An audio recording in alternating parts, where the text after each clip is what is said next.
Bonjour à toutes et à tous et bienvenue dans ma nouvelle vidéo. Donc aujourd'hui je suis super contente de vous retrouver pour une nouvelle recette de cuisine. Donc aujourd'hui je sais pas vraiment une recette anglaise, c'est plutôt moi en fait qui l'ai découverte un peu par hasard. C'était une recette de risotto avec du butternut squash et chorizo. Donc ce n'est pas du tout végétarien, pour ceux qui sont végétariens je suis désolée, passez cette vidéo ou regardez si certaines personnes de votre famille ne le sont pas. Mais moi je trouve que cette recette est parfaite pour les soirées d'hiver, pour à manger pendant le week-end.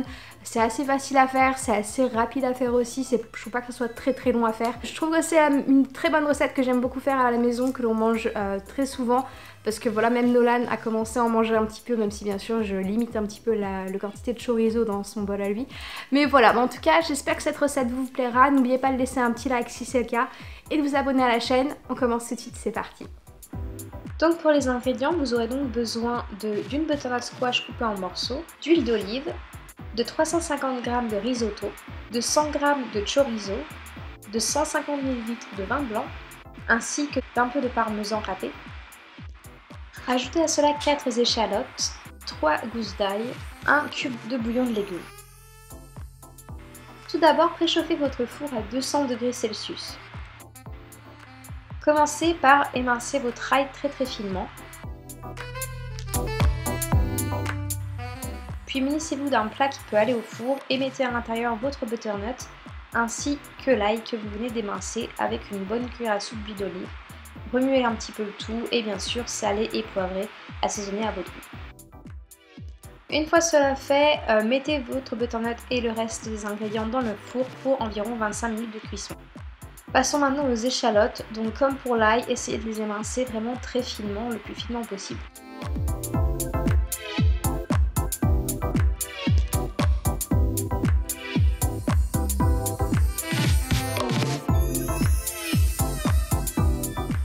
Prenez ensuite votre chorizo et coupez-le en quarts, donc c'est-à-dire voilà, coupez-le sur la moitié et ensuite en 4 morceaux pour que ça fasse des petits morceaux.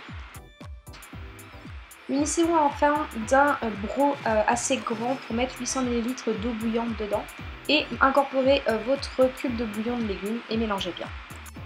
Prenez ensuite une poêle anti-adhésive et ajoutez-y un peu d'huile. Alors moi j'utilise de l'huile d'olive vierge extra, je sais que c'est pas bien, mais si vous avez de l'huile végétale, prenez plutôt cela, c'est mieux pour faire frire les choses. Ensuite mélangez bien le tout, ajoutez les échalotes et le chorizo et faites dorer le tout à feu moyen à doux pour pas que ça brûle trop. Lorsque vous arrivez à environ 15 minutes ou 10 minutes de cuisson dans le four pour votre butternut, sortez-la du four et mélangez-la bien pour pas qu'une partie du butternut cuise et l'autre non.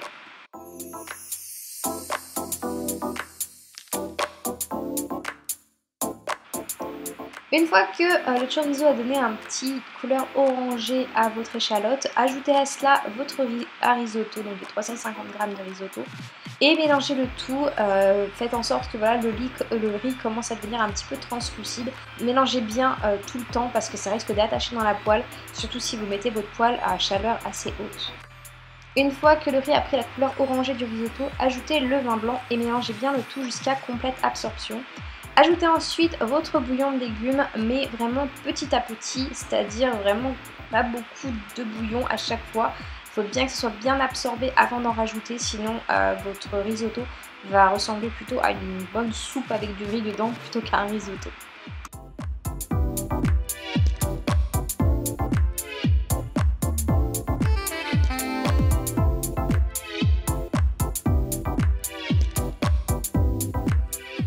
Une fois les 25 minutes de cuisson écoulées pour votre butternut, sortez-la du four et laissez-la sur le côté en attendant que le reste du risotto cuise bien. Une fois que le risotto a pris sa consistance bien crémeuse et que tout le bouillon a été mis dans ce risotto, ajoutez à cela la butternut, mettez le feu sur feu très doux et mélangez le tout pour bien que tout s'incorpore correctement.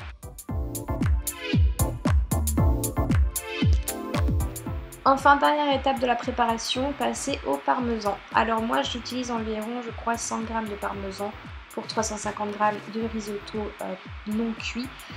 Donc voilà, après c'est à vous de voir, c'est à vous de gérer comment vous voulez, combien de parmesan vous voulez mettre dedans. Moi j'en mets beaucoup parce que j'aime beaucoup le fromage, mais après c'est à vous de choisir. Une fois le parmesan bien mélangé et bien fondu, vous pouvez donc servir votre risotto. Moi je vous conseille de le servir chaud, c'est toujours meilleur. La quantité que j'ai fait est pour 4 personnes. Voilà, bah écoutez, je vous laisse avec l'outro. Gros bisous. J'espère que la vidéo vous a plu. Comme j'ai dit, n'oubliez pas de laisser un like si c'est le cas, de vous abonner à la chaîne pour que je monte dans les références YouTube et parce qu'on est de plus en plus sur la communauté, ça me fait super plaisir. Je vous retrouve la semaine prochaine. N'oubliez pas de me dire en commentaire voilà, vos idées, ce que vous avez pensé de ma recette. Comme je dis à chaque fois, je suis pas une professionnelle de la cuisine, loin de là. Ma soeur est une sous-chef et son copain est chef, donc quand ils me regardent, généralement ils me jugent un petit peu, mais j'espère qu'ils vont être assez gentils avec moi. Mais en tout cas, je suis pas une chef comme je dis, donc si je fais des erreurs, si je manie les couteaux un petit peu bizarrement, c'est tout à fait normal parce que c'est moi, je n'ai jamais appris à le faire. Donc voilà, mis à part ça, j'espère que la vidéo vous a plu. En tout cas, je vous retrouve la semaine prochaine pour une nouvelle vidéo. Ciao!